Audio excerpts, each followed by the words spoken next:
जैसे कोई सामान एक जैसा है और मैं बोल रही हूँ ये मेरा है तो उसके लिए मार देती थी, मतलब प्यार से नहीं समझाती थी मेरी जेठानी भी।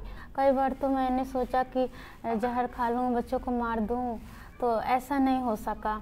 जैसे कि दुकान वाले भी नहीं देते हैं कुछ भी, जैसे कि ये मतलब पूछने लगते हैं लोग क्यों ये सामान खरीदना चाहती हो, क्यों, तो ये से मैं नहीं हो पाता है, ना जी पाती हूँ ना मर पाती हूँ। मैं बच्चे के लिए बहुत सोचती हूँ, मतलब मेरे सोचने मैं तो चाहती हूँ ये करूँ वो करूँ, बच्चे के लिए पढ़ाऊँ लिखाऊँ, सब खुशी दूँ, लेकिन मेरे से संभव नहीं हो पाता है। मेरे भाई भी बहुत हैं, वो भी हमसे 1 लाख रुपया अकाउंट में से ले लिए और नहीं दिया आज तक। और मतलब थोड़े बहुत जैसे 200-300 रुपये देंगे 2 दिन 3 दिन, तो उतने में मेरा काम नहीं चलता है। So hello everyone, welcome back to our channel मायका वही माँ का घर। तो वीडियो को शुरू करने से पहले आप लोगों से हाथ जोड़ के गुजारिश है कि जो दिए गए नंबर्स हैं उन पे शादी और अडॉप्शन के लिए कॉल या मैसेजेस ना करें, क्योंकि ऐसी फैसिलिटीज़ मायका स्वीट होम नहीं देता है।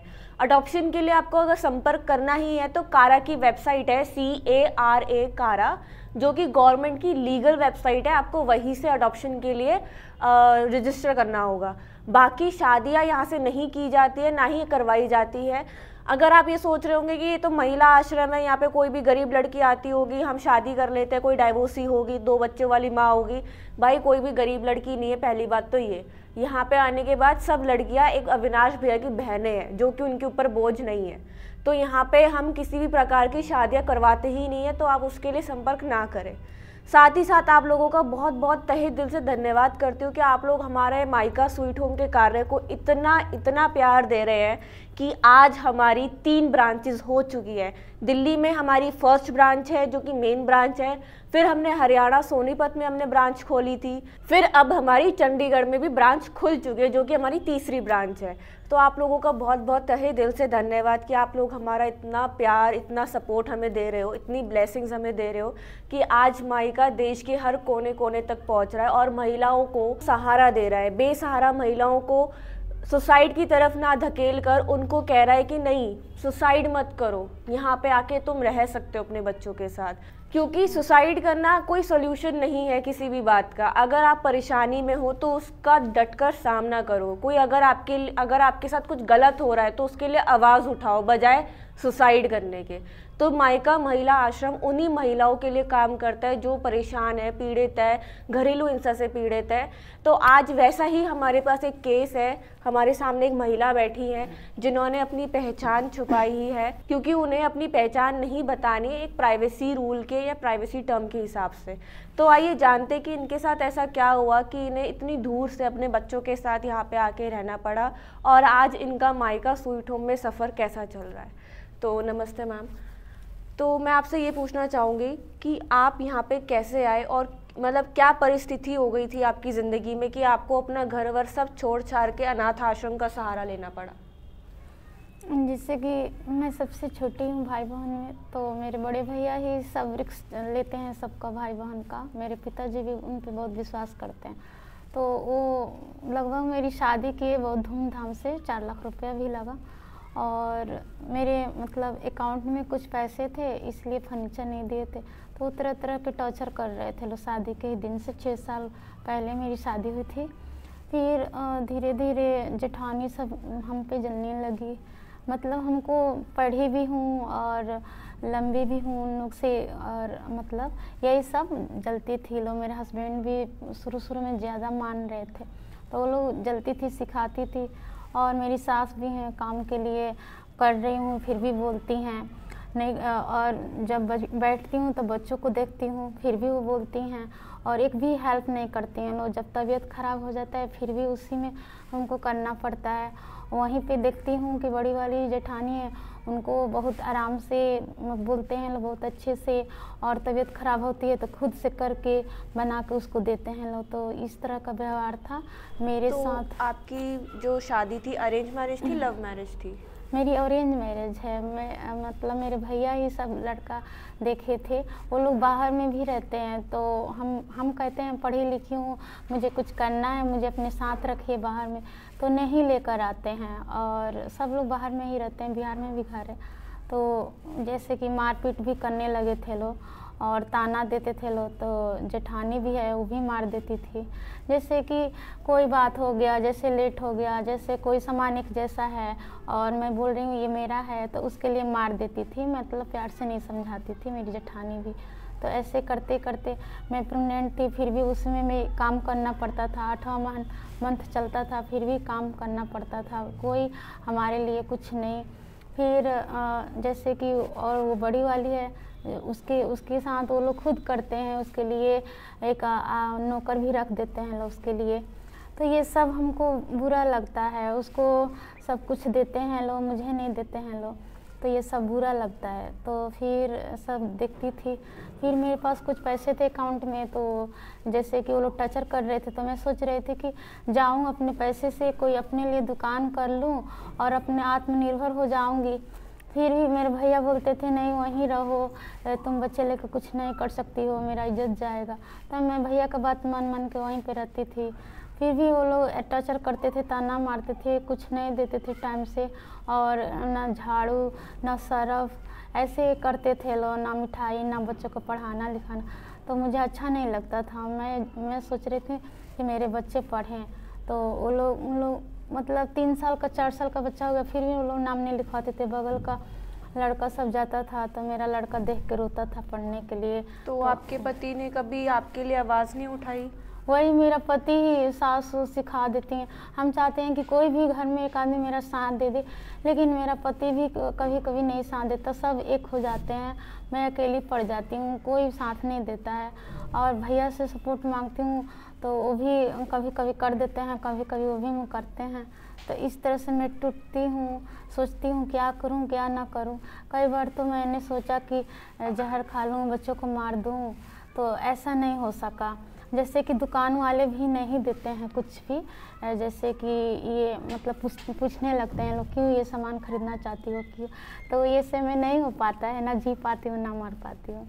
तो मैं मायके ही चली गई थी, वो पहुंचा दिया था लो, मतलब मार पीट के, और मेरा जेवर भी छीन लिया था लो। तो मैं मायके रही 2-3 साल। फिर वो लोग गया झूठ मूठ के, जैसे कि बाइक लेके जाता था लो, फिर नहीं लेके आता था लो, हाला करता था लो। वहाँ पे मेरे भैया बोलते थे ले जाओ, नहीं लेके जाता था मेरा पति।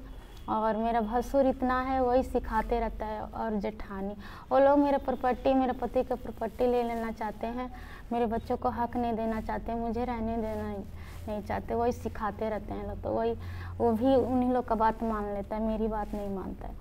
तो वही प्रॉब्लम हो जाती है। कम से कम मेरा पति सही रहता है, वो मेरी बात मानता, बच्चों के लिए थोड़ी दया करता, सोचता अपने बारे में, जो मांगते हैं लोग। जैसे कि जेठानी को तबीयत खराब था, जितना पैसा लगा 10 लाख रुपया, फिर भी उसने दे दिया लो, दोनों भाई मिलके, सबको मिलके।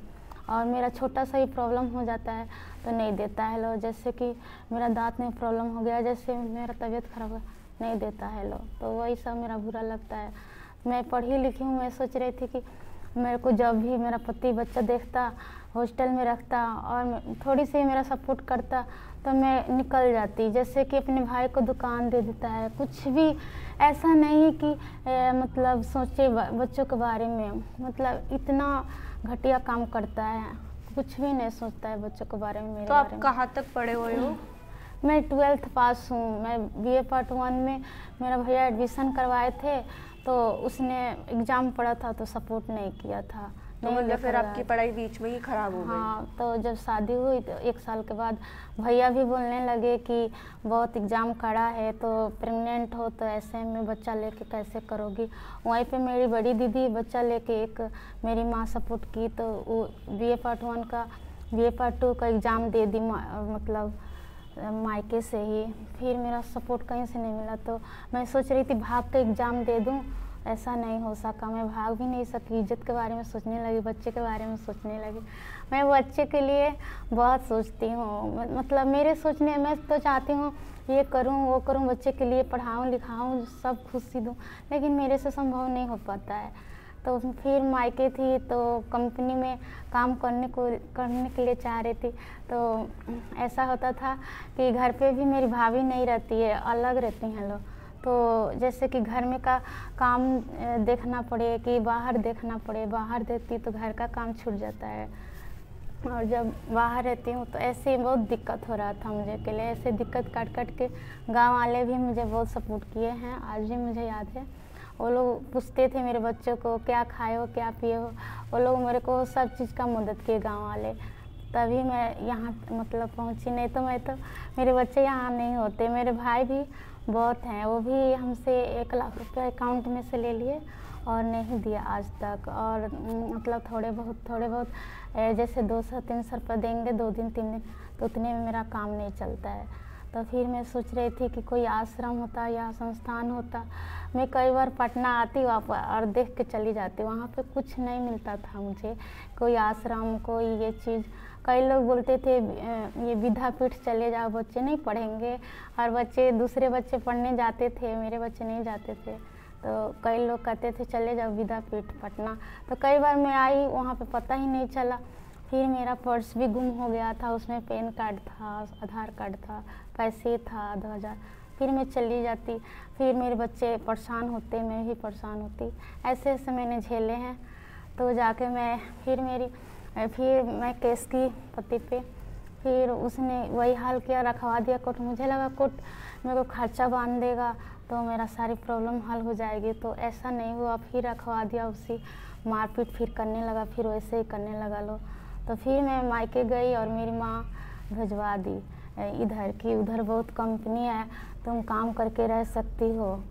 तो मैं इधर आई तो फिर क्या हुआ कि कपासेरा रूम ली, तो वहाँ पे बच्चे लेके अलाउड नहीं करता है लोग काम के लिए। तो फिर मैं परेशान होने लगी माँ, तो भैया बोलते माँ को दे देना, बच्चा देखेगी और तुम काम कर लेना।